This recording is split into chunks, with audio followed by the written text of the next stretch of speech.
Então hoje eu quero, pela misericórdia do Espírito Santo, ministrar para você algo que está lá no livro de Deuteronômio, capítulo 8. Eu gostaria que você prestasse muita atenção, porque a palavra, mesmo sendo pregada assim de forma singular, ela se torna ímpar, subjetiva para cada um, porque cada um aqui vai entender a palavra de um jeito.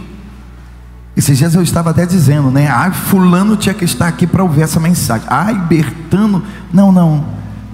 Se fosse para ele ouvir essa mensagem, ele estaria aqui. Aí você acha que Deus quer falar com alguém justamente no dia que aquele alguém não vem na reunião? Então não é para aquele alguém, é para você mesmo. Então abre o coração, diga para Jesus: Senhor, eu preciso ouvir tua voz.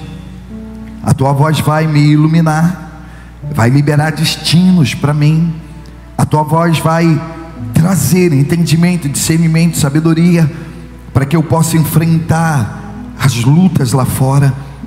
Mas se eu sair daqui nessa noite fortalecido, edificado, santificado pelo Senhor, cheio do teu conhecimento, da tua sabedoria, eu sei que as trevas irão ser dissipadas, eu sei que eu vou vencer. Então abra o meu coração, abra o meu entendimento, para que a tua palavra possa entrar em o nome do Pai, do Filho e do Espírito Santo, em nome do Senhor Jesus. E que todos digam assim seja. Amém. Então o livro de Deuteronômio capítulo 8 diz assim: olha, todos os mandamentos que hoje vos ordeno, guardareis. Não é um nem dois, são todos. Todos os mandamentos que hoje vos ordeno, guardareis para os fazeres, para que vivais. Porque os mandamentos de Deus, eles só nos dão vida. Tudo aquilo que Deus ele quer para nós é para promover vida em nós. E ele diz assim: olha, e vos multipliqueis, e entreis, e possuais a terra que o Senhor jurou aos vossos pais. Depois vocês vão se lembrar de todo o caminho pelo qual o Senhor teu Deus te guiou no deserto esses 40 anos. Eles andaram quanto tempo no deserto? 40 anos. Vocês vão se lembrar desses 40 anos que o Senhor teu Deus te guiou no deserto, para te humilhar, para te tentar, para saber o que estava no teu coração, se guardarias os seus mandamentos ou não. Você sabia que às vezes Deus ele permite que determinados momentos aconteçam nas nossas vidas, só para saber se nós vamos guardar ou não? Existem pessoas que já metem logo o pé e vai embora. Eles não conseguem suportar o processo da transformação, da mudança, do novo. Então te lembrarás de todo o caminho pelo qual o Senhor teu Deus te guiou no deserto esses 40 anos, para te humilhar, para te tentar, para saber o que estava no teu coração, se guardarias ou não os seus mandamentos. E ele te humilhou, e te deixou ter fome, e te sustentou com maná, que tu não conhecesses, nem teus pais o conheceram, para te dar a entender que o homem não viverá só de pão, mas de tudo que sair da boca do Senhor viverá o homem. Olha que coisa impactante.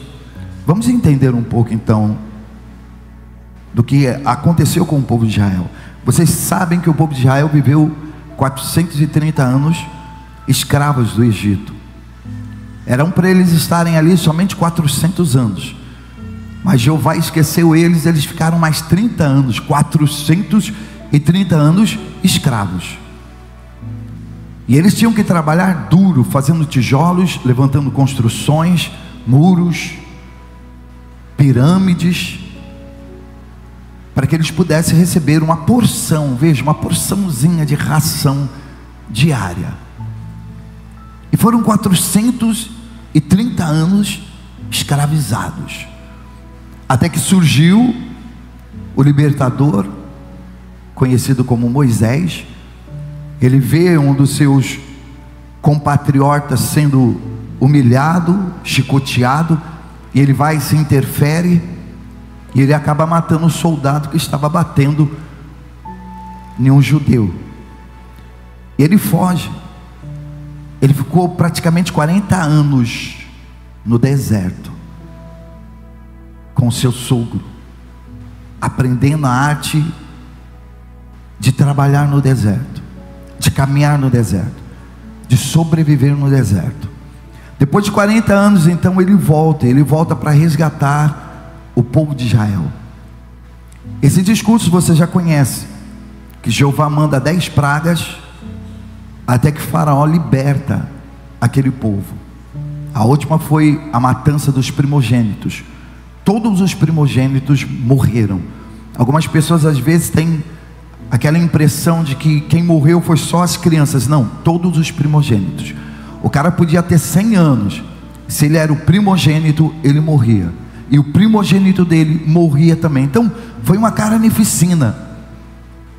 E como se não bastasse, no momento que o povo de Israel já estava bem longe, já próximo ao Mar Vermelho, deu uma louca em Faraó, e ele disse assim: olha, vamos persegui-los, vamos atrás deles, vamos matar todos eles. E ele pega os seus carros, os seus cavaleiros, as suas lanças, e vão atrás. E quando eles encontram o povo de Israel, de um lado estava o Mar Vermelho, e do outro lado Faraó. O povo se agitou, porque se sentiram encurralados. Naquele momento eles começaram a murmurar, dizendo assim: poxa, por que nós fomos sair lá do Egito? Não seria bom nós termos ficado lá? Moisés, você nos tirou do Egito para nós morrermos aqui no deserto? Será que lá não tinha sepulcro o suficiente para nos sepultar, nos enterrar? Por que você nos tirou de lá? Porque é comum o ser humano, quando ele está encurralado entre a cruz e a espada, ele murmurar, ele reclamar, ele começa a achar que onde ele estava era um lugar bom, mesmo ele tendo passado fome e necessidade naquele lugar, mesmo ele tendo vivido uma vida de sofrimento, de escassez.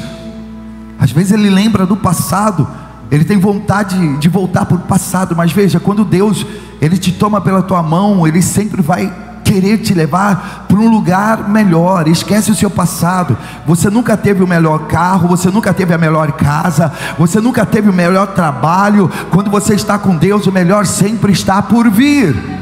Então não é porque você agora está vivendo momentos difíceis que você vai olhar para trás e vai começar a pensar que antes, que lá atrás, aí sim era a vida, aí sim você tinha, aí sim você desfrutava, aí sim você vivia. Porque você vai estar enganando a você mesmo, você vai estar abortando aquilo que Deus tem preparado para realizar no seu futuro. Então não murmure, não reclame, não faça como aquele povo. Aí Moisés começa a clamar a Deus, e Deus só diz para ele: Moisés, manda esse povo marchar, pede para o povo marchar. Na medida que o povo começou a marchar, aí existiu fé. Você tem que ter fé para ir em frente, você tem que ter fé para prosseguir, mesmo que você não veja a probabilidade do mar se abrir. Expectativa, nós andamos pela fé. Não é porque você não tem certeza do seu futuro, que significa que o seu futuro é incerto. Se o seu futuro está na mão do Pai, então o seu futuro não é incerto. Deus já tem tudo preparado, Deus já tem tudo programado, esperando você. Deus já estava com tudo pronto, esperando por aquele povo. A única coisa que eles tiveram que fazer naquele exato momento foi marchar, foi seguir em frente. E eles começaram a caminhar e ir em frente, e o mar se abriu, e eles passaram em seco. Quando seus inimigos vieram atrás, a palavra diz que eles foram engolidos pelo Mar Vermelho. E ali foi o fim do Egito. E até hoje o Egito se arrasta. Nunca mais foi um país, uma nação de primeiro mundo, porque ali se perdeu todas as riquezas, todo o poder, todo o orgulho, soberba de um homem que se sentia praticamente um Deus. Bom, o povo já estava do outro lado. A palavra diz que Miriam dançou, tocou pandeiro, tocaram harpas, salteres, se alegraram, saíram da escravidão. Agora eles estavam na mão de quem? Agora eles estavam na mão de Deus. A partir daquele momento já não havia mais inimigos físicos. O pior inimigo deles, Faraó, havia se desestruturado, havia perdido o poder. Então agora eles estavam na mão de Deus. E quando você vem parar na mão de Deus, Ele começa a cuidar de você. Ele começa a tratar você. Ele começa a te ensinar novos rumos, novos horizontes, novas estratégias. Mas só que Ele te ensina como pai. Veja, não fique pensando você que pelo fato da sua vida estar na mão de Deus, Ele não vai cuidar de você. Ele vai cuidar de você. Agora presta atenção. Sabe a primeira coisa que Deus fez com aquele povo? Foi deixar eles terem fome. Como assim, bispo? Eles viviam de ração lá no Egito. E agora que eles estão na mão de Deus, Deus permite que eles venham passar fome. Deus permitiu que eles viessem passar fome. Para quê? Para dar a entender que nem só de pão vive o homem, mas que a partir daquele momento eles precisariam viver de toda a palavra que procede da boca de Deus.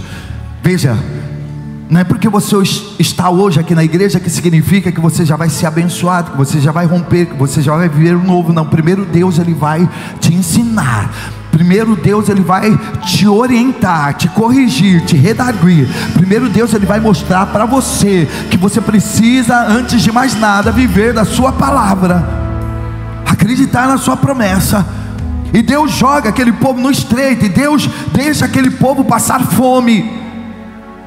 E aquele povo então começa a clamar novamente, começa a murmurar novamente, a reclamar novamente. Até parece que eles não tinham visto o que Deus havia feito lá no Egito com Faraó. Até parece que eles não tinham visto que Deus havia abrido o mar vermelho, que eles haviam passado por seco. Não, não, não. É como eu disse, na hora da adversidade, na hora do problema, na hora da escassez, as pessoas só sabem murmurar, só sabem reclamar, e falam mal até de Deus. E Moisés suportou toda aquela murmuração, e ele orou. E Deus disse para ele: Moisés, gente, você não está entendendo, pega. Deus falou para Moisés: Moisés, peça para o povo preparar bacias, jarros, porque amanhã eu vou mandar o alimento para vocês. Amanhã. Gente, quando foi no outro dia, as pessoas saíram das suas tendas e eles começaram a olhar para o céu, e começou a cair como se fosse neve, mas não era neve, era um grão semelhante ao trigo, mas também não era trigo. Tanto que maná significa: o que é isso? Você está entendendo? Maná significa: o que é isso? Porque nem eles sabiam o que era aquilo. O que é isso? O que é isso? E começou a cair em todo canto, em toda parte.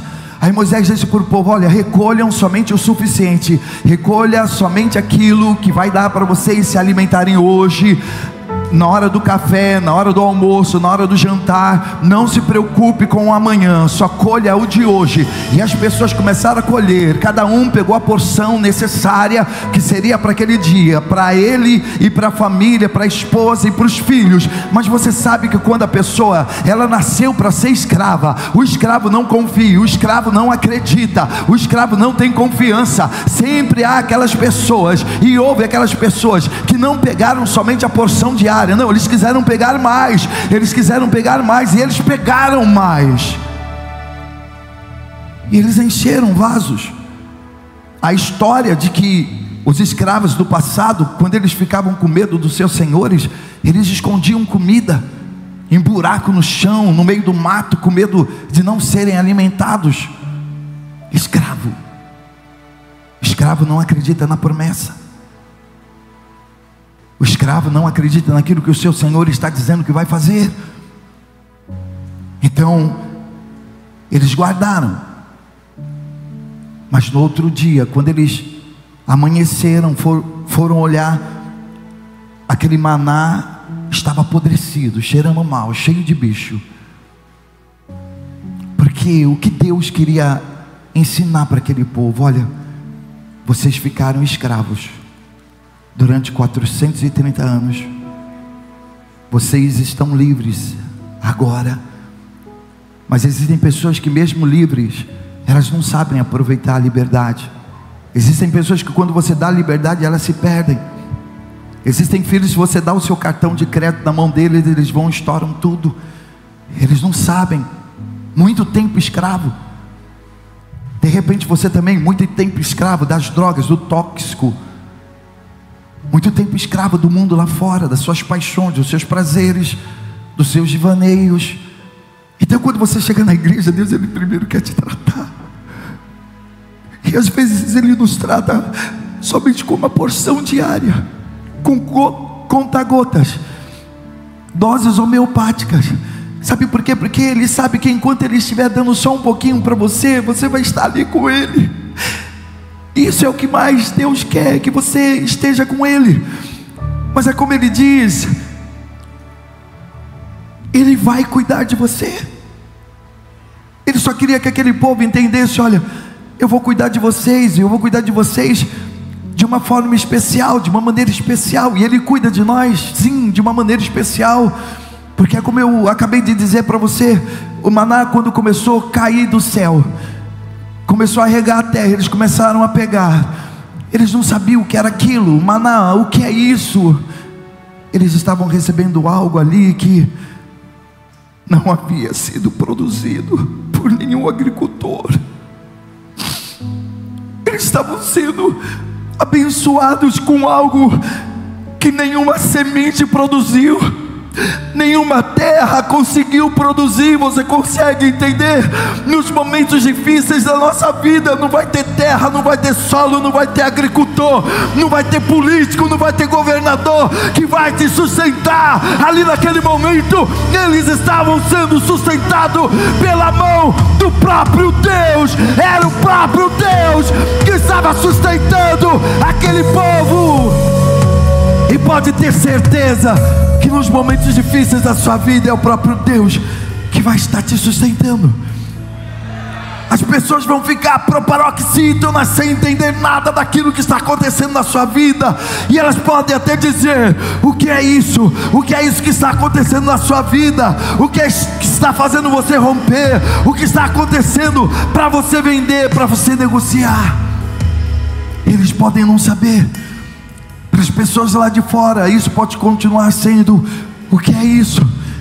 Mas no nosso coração, no coração daqueles que estão alicerçados, firmados, arraigados em Cristo Jesus, nós sabemos que é a mão de Deus. É a mão de Deus, é Deus que está mandando a provisão, é Deus que está mandando o alimento, é Deus que está abrindo as janelas do céu e derramando o manjás, o maná, o alimento sobre as nossas vidas. Você consegue entender? Deus, Ele leva aquele povo para o deserto. Ele podia derramar logo uma porção enorme de maná e as pessoas colherem e dizer assim: poxa, vamos estocar 1 ano, 2 anos, não sei. Afinal de contas, é isso que a gente faz com os nossos cereais. A gente estoca, fica lá durante anos e a gente vai comendo aos poucos. Não. Ou então Deus, Ele podia fazer o seguinte: Deus, Ele podia fazer aquele povo comer uma vez só, e eles nunca mais precisarem comer durante 40 anos, porque foi assim que Deus, Ele fez com a roupa daquele povo. As roupas não envelheceram, as sandálias não se desgastaram. Não, mas Deus, Ele não queria isso. Deus, Ele queria realmente dar uma dose diária para aquele povo, porque enquanto aquele povo estivesse ali na dependência, esperando o maná cair do céu, elas estariam em conexão com Deus. Você consegue entender? Então Deus, Ele sempre nos leva para o deserto, a viver momentos difíceis, momentos de crise, porque esses são os melhores momentos para nós nos aproximarmos de Deus. de 2-1, ou você mete o louco, perde a cabeça, se joga no mundo lá fora, vai usar drogas tóxicas, vai se prostituir, adulterar, roubar, matar ou se matar. Ou então você diz: Pai, eu me rendo, eu me rendo. Deus, Ele só leva para o deserto quando Ele quer nos exaltar. Deus levou aquele povo para uma terra que não tinha como eles plantarem. Era uma terra árida, seca, exausta. Era uma terra que não tinha semente, não tinha água, não tinha como lavrar, justamente para eles viverem na dependência dEle. Vocês viveram, olha, e eles viveram 430 anos escravos. O que era viver alguns meses com Deus ali naquele deserto? O que era viver com Deus ali alguns anos naquele deserto, sendo alimentado, regado e cuidado por Ele? Não, mas às vezes as pessoas não querem. Elas querem chegar na igreja, já quer que as suas vidas mudem, já quer o carro, já quer a casa, já quer o trabalho, já quer casar no outro dia, já quer romper, e não é assim. Eu tenho certeza que Deus, Ele está cuidando de muitos aqui, está quebrando a vida de muitas pessoas, está fazendo muitas pessoas voltarem às suas origens, para você entender que nem só de pão viverá o homem, mas o homem, ele precisa viver acima de tudo, de toda a palavra que procede da boca de Deus.